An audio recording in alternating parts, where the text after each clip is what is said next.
भगवान कहते हैं कि तू करता वही है जो तू चाहता है, लेकिन होता वही है जो मैं चाहता हूँ। इसलिए तू वो कर जो मैं चाहता हूँ, फिर होगा वही जो तू चाहता है।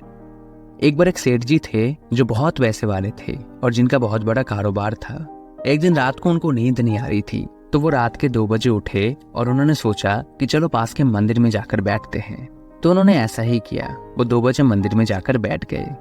तो उन्होंने अचानक देखा कि उनके साइड में एक व्यक्ति बैठा है जो कि बहुत रो रहा है।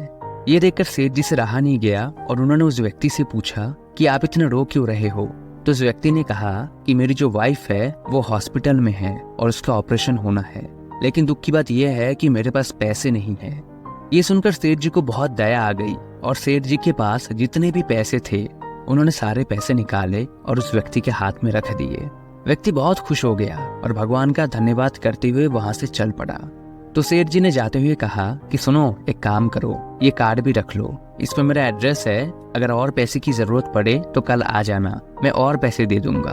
तो उस व्यक्ति ने मुस्कुराते हुए कहा कि मेरे पास ऑलरेडी एड्रेस है। तो सेठ जी ने कहा कि तुम्हारे पास मेरे एड्रेस कहाँ से आया। तो उस व्यक्ति ने भगवान की तरफ इशारा करते हुए कहा कि मेरे पास उसका एड्रेस है, अगर मुझे और पैसों की जरूरत पड़ेगी तो फिर से मैं यहाँ आ जाऊंगा और फिर जैसे आज आपको यहाँ रात के 2 बजे भेज के भगवान ने मेरा काम करवाया है, वैसे ही वो फिर करवा देगा।